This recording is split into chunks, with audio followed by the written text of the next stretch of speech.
margin berapa persen ya. Sekaligus saya ingin menjawab ya, ini pertanyaan dari saudara kita yang sempat bertanya di komentar ya. Saudara Wibi Indra Iskandar ya.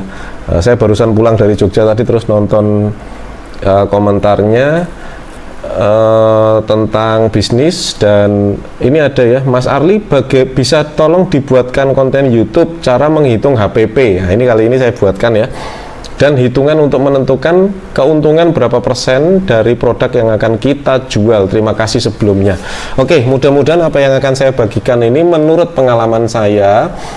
Sekali lagi, ini menurut pengalaman saya ya, jadi ini bukan menurut teori. Kalau Anda sudah belajar teori di kampus, teori-teori di seminar-seminar, mungkin akan berbeda dengan penjelasan saya. Yang saya berikan ini adalah murni berdasarkan pengalaman saya, gitu, pengalaman pribadi saya. Nah, seperti halnya yang sudah dilakukan ya. Jadi Mas, di situ kan ada pakaian itu, minta tolong diambilin di lemari. Jadi pengalaman pribadi saya menjual banyak sekali. Jadi pengalaman bisnis saya banyak sekali ya. Ambil beberapa, Mas. Nah, contoh ya. Thank you. Ini adalah produk ya. Saya nggak jualan sekarang loh ya. Ini produk pakaian, ini busana muslim yang juga sebagai bisnis saya. Ada di situ stoknya.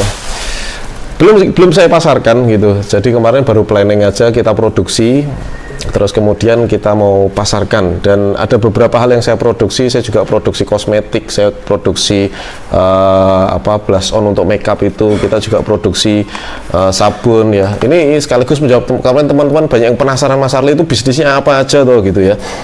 Dan kalau Anda lihat video sebelumnya, saya juga usaha minimarket ya, warung rakyat. Di situ kita menjual produk-produk hari-hari ya, produk sehari-hari atau produk harian. Terus kemudian saya juga menjual produk spesifik ya, Klinos. Ini adalah bisnis saya utama yang sudah saya jalankan paling lama ya. Jadi penghemat BBM itu juga merupakan produk spesifik yang itu di awal menopang permodalan dari semua bisnis-bisnis saya selanjutnya. Saya juga usaha properti juga, saya punya kapling tanah, dan tentunya saya punya rumusan tertentu ya. Ini murni dari pengalaman saya, sekali lagi bukan dari teori manapun. Ini murni dari pengalaman saya. Masing-masing bisnis itu ada kategorinya, jadi tidak bisa disamaratakan. Maksud saya begini, ngambil untung tuh harusnya 20%. Nah, berarti kita jualan kapleng tanah, misalnya kita beli 100 juta ya harus dijual 120 juta. Itu saklek ya, keliru ya. Terus kemudian Anda produksi misalnya habisnya 20.000 ya, terus Anda jualnya adalah 20%, berarti 24.000, harus seperti itu ya.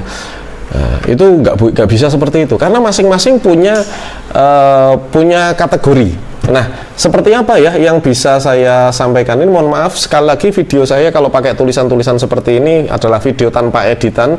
Jadi mungkin ada banyak informasi-informasi yang tidak perlu ya, kayak saya AE gitu ya. Mohon maaf ya, mohon maaf. Ada juga video saya yang diedit dengan sedemikian rupa ya. Tapi kalau seperti ini saya nggak punya waktu lagi untuk edit. Karena banyak sekali pekerjaan editor saya. Yang pertama, ya, memang perjalanannya banyak banget. Editor saya ketawa. Dia pekerjaannya baru banyak banget itu. Ya, ada banyak hal yang harus dilakukan. Oke. Ada 3 jenis bisnis ya, 3 kategori. 3 jenis. Saya membagi bisnis itu menjadi 3 ya. Ini dimanapun nggak ada ya. Ini pikirannya Arli aja ya. Dan ini yang saya terapkan. Yang pertama, kategori pertama itu komoditi. Ya, komoditi. Ini saya jualan di warung rakyat. Nah, warung rakyat ini menjual sekitar 400 kategori. Ya, bukan 400 jenis item produk ya yang ada di warung rakyat. Kalau minimarket sebesar ya Anda tahulah minimarket biasa Anda beli di mana, itu mereka menjual 3.400 item gitu. Kalau warung rakyat itu skalanya lebih kecil, bisa dibuka di rumah, itu menjual sekitar 380 sampai 400 item ya produk, dan itu bervariasi, marginnya pun beda-beda, persentase mengambil keuntungan beda-beda.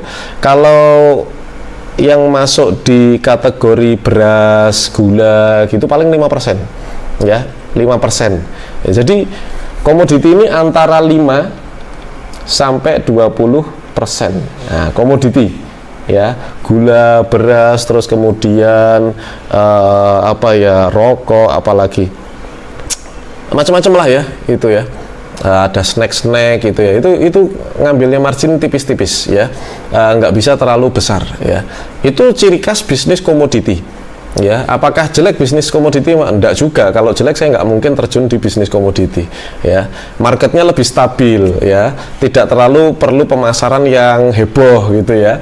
Berbeda sama bisnis yang akan saya jelaskan selanjutnya. Itu marginnya adalah 5 sampai 20%. Ya, kalau grosir itu ambil 1 sampai 3%. Jadi komoditi itu grosir, jualan produk-produk semacam itu dia ambil dari supplier, dijual kembali, dia ambil untung 1 sampai 3%. Itu grosir. Ya, grosir. Tapi jumlahnya kan besar. Nah, ini sebagai pengetahuan untuk Anda. Jadi tidak semuanya dipukul rata. Ya. Kemudian yang jenis kedua adalah produk yang saya namakan sebagai produk tren. Produk tren ini orang membeli bukan karena butuh. Kalau komoditi kan memang dia butuh ya. Tapi produk tren ini orang membeli ya ciri-cirinya karena dia suka. Itu ciri-cirinya ya. Contoh kuliner ya. Bakso, apalagi mie, apalagi ya kuliner ya, produk-produk matang ya, seperti itu. Pizza misalnya. Nah, itu ambil untungnya antara 30 sampai 100%. Itu. Mas Arli, ambil untung lebih dari 2 kali lipat, itu riba gitu. Nggak ada dalilnya. Anda silakan browsing, Anda cari, Anda tanya ulama yang berkaitan. Tidak ada dalilnya. Yang tidak boleh adalah Anda mendolimi orang dalam jual beli. Nggak boleh. Ya, ngurangi takaran ya, tidak memberikan sesuai dengan apa yang Anda promosikan, itu nggak boleh ya. Jadi Anda harus memberikan apa yang sesuai dengan apa yang Anda katakan. Jadi nggak boleh mendolimi ya, tetapi ngambil untung berapapun itu tidak diatur dalam agama. Boleh-boleh saja ya, boleh-boleh saja ya. Silakan Anda cari lagi dalil-dalilnya, dan kalau ada yang menyalahkan ambil untung lebih dari 2 kali lipat, itu adalah termasuk kategori mendolimi, yaitu Anda berpikir komoditi. Kalau orang udah pada jualan gula, misalnya sekilonya katakanlah 11.500, gula sekilo 11.500, terus saya jual ya di harga 30.000 sekilonya ya. Nah, itu mungkin bisa dikategorikan sebagai mendolimi ya. Kenapa? Ya karena yang sejenis itu aja orang sudah tahu harganya semua gitu loh, dan itu harga pasarannya sudah ada gitu.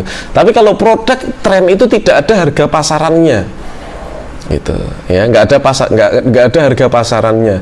Satu potong ayam KFC itu tidak bisa dibandingkan dengan satu potong ayam McDonald, nggak bisa, karena mereknya beda gitu ya, lokasinya juga berbeda, semua juga berbeda, resikonya ya ditanggung si pemilik restoran tersebut. Kalau dia jual lebih mahal, misalnya KFC, saya nggak tahu mana lebih mahal ya, KFC apa McDonald, saya nggak tahu, karena nggak pernah bandingkan harganya. Tapi kalau seandainya McDonald jual harga yang lebih mahal daripada KFC, tentunya dia paham resikonya gitu, membelinya kalau lebih sedikit daripada pesaingnya, dia akan paham resikonya. Tapi tidak ada ketentuan ya, kita jual produk matang misalnya dinaikkan 300%, itu tidak ada ketentuannya ya, boleh-boleh saja, tetapi normalnya ya antara 30 sampai 100% ya. Kalau semacam ini ya, ini produk pakaian, kaos gitu ya, dari harga produksinya biasanya kita juga ambil antara 30 sampai 100%. Kalau lebih dari 100%, apa dulu nih gitu ya, apa dulu nih, kayak sepatu Nike, Anda mau protes ya, Nike itu paling biaya produksinya berapa sih? Dia bisa jual misalnya harga Nike 1,5 juta misalnya, satu sepatu 1,5 juta, harga produksinya masa sampai 300.000 sih? Nggak sampai gitu loh ya. Dia bisa jual berkali-kali lipat karena brandnya, dan orang yang beli nggak komplain gitu, karena ini Nike. Nggak bisa kita bandingkan dengan misalnya merek Bata, nggak bisa gitu. Kalau Bata dijual harga misalnya 1 juta aja, mungkin banyak yang komplain gitu ya, karena ini dia sudah punya segmentasi market yang berbeda-beda ya, itu ya. Jadi ini untuk masalah mengambil keuntungan berapa persen. Nah, yang saya suka ya adalah yang ketiga gitu. Saya bermain produk tren juga, orang membeli karena suka. Saya juga bermain di produk komoditi, orang membeli karena dia butuh, itu kebutuhan sehari-hari. Saya bermain di situ. Dan saya juga bermain di yang ketiga ya, bisnis saya utama adalah yang ketiga ini, yaitu kebutuhan spesifik. Ya, bisnis kebutuhan spesifik itu minimal 300% ya sampai 1000% dari harga produksi ya. Oh, ini nggak kelihatan ini ya, sorry, nggak kelihatan. Nah, produk spesifik itu ya, produk spesifik, kebutuhan spesifik itu 300% sampai 1000%. Contoh ya, kayak kasih contoh, ini produk saya juga, ini sudah BPOM ya. Sabun Glucovir. Wah, di video kemarin itu saya pernah promosikan, bukan promosikan, saya tunjukin sabun Glucovir. Ini komentarnya Masya Allah, orang yang komen, Mas Arli aja mukanya gak jelas. Aduh, ya wajar lah, di YouTube itu memang banyak komentar seperti itu ya, tapi kali ini saya nggak mau bahas komentar seperti itulah gitu, buang-buang waktu. Kita bahas yang positif aja ya. Nah, jadi ini sabun Glucovir, ini sabun merek saya ya, Glucovir ini dari biaya produksinya kita bisa naikkan minimal 300%. Ini saya jujur, dan yang beli banyak ya, ini sudah ribuan piece terjual. Kok bisa gitu Mas? Biaya produksinya berapa? Biaya produksi sabun semacam ini tuh murah sekali ya, murah sekali, tergantung kandungannya apa, tergantung proses produksinya seperti apa. Tapi nggak jauh beda lah sama sabun biasa gitu ya, maksudnya selisih-selisih 3.000, 4.000 mungkin seperti itu. Tapi kalau sabun biasa, misalnya sabun biasa kita produksi dengan harga let's say misalnya 3.000 gitu aja ya, kita produksi sabun biasa harganya 3.000, kita tambahi kandungan sedikit aja gitu ya, misalnya harga produksinya jadi 6.000 atau 7.000 gitu ya, itu kita bisa jual dengan harga berkali-kali lipat. Misalnya ini harga konsumennya 35.000 loh gitu, yang produksinya kurang lebih kalau sama kemasan semuanya ya mungkin ya nggak sampai 7.000 rupiah gitu ya. Kok bisa gitu Mas Arli? Karena ini adalah bisnis kebutuhan spesifik. Bojoku, tolong di WA bojoku. Karena ini adalah bisnis kebutuhan spesifik ya saudara. Jadi bisnis kebutuhan spesifik ini adalah bisnis yang kita nggak bisa patok ya berapa produksinya terus harus dijual berapa. Tetapi di bisnis coaching ya, bisnis coaching itu saya hanya bicarakan bisnis kebutuhan spesifik, karena saya spesialisnya di sini sebetulnya ya, bisnis kebutuhan spesifik. Jadi di bisnis yang semacam ini ya, ini di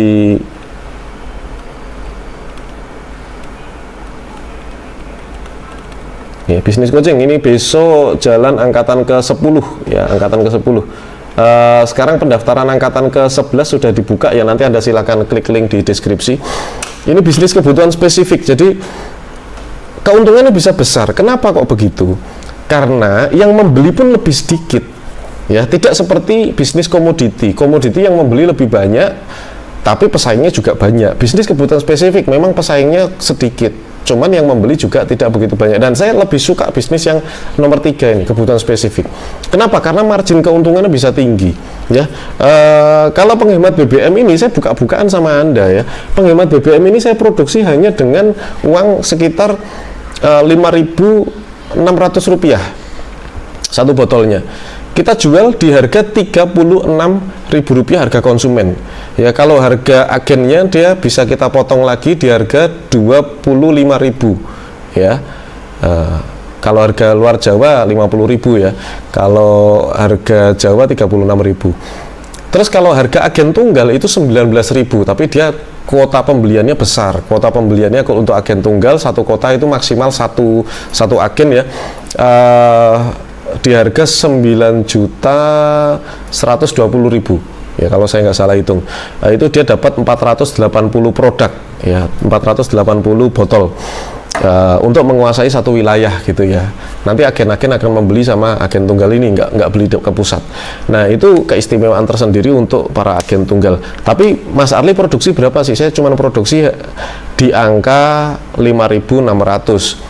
Kenapa kok dijual begitu tingginya Mas Arli? Bisa nggak didiskon? Nggak bisa, tergantung pembelian Anda. Kalau harga terendahnya adalah 19.000, kalau mau minta turun lagi kita nggak bisa kasih ya, karena kan produksi itu hanya merupakan satu perhitungan, di mana di luar HPP itu masih ada lagi perhitungan-perhitungan lain, misalnya budget promosi ya, delivery, macam-macam, resiko itu juga harus dihitung semuanya. Jadi kenapa kok kebutuhan spesifik itu tinggi? Karena yaitu kita harus menghitung banyak hal. Nah, kali ini coba akan saya berikan perhitungannya ya untuk HPP. Ini saya harus jelaskan pelan-pelan ya saudara ya. Saya harus karena ini perhitungan, saya nggak boleh gegabah untuk menyampaikan perhitungan. Nah, jadi ini sampai ke konsumen ya. Pertama, harga yang harus dihitung adalah bahan, terus kemudian ongkos produksi, kemudian kemasan. Nah, ini adalah yang harus diinkludkan di HPP. Ya, jadi harga bahan, ongkos produksi, kemasan. Kemudian ada lagi di sini. Biasanya saya menambahkan biaya manajemen. Jadi biaya manajemen harus ada di sini. Kemudian ya, kalau kebutuhan spesifik, ya, kebutuhan spesifik, biasanya saya naikkan minimal 3 kali lipat ya, sampai 10 kali lipat ya, bisa 6 kali lipat, 7 kali lipat, tergantung sikon gitu ya.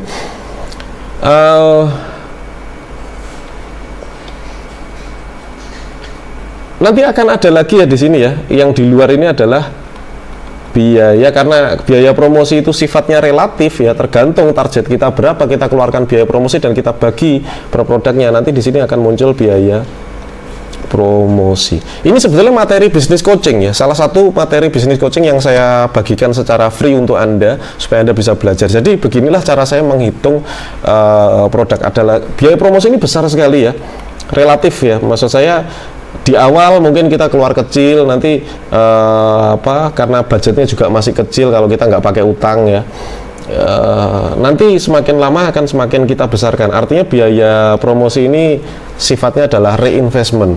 Jadi ketika yang laku tambah besar, saya ambilkan budget promosi lebih besar lagi supaya dia mencapai target yang lebih besar lagi.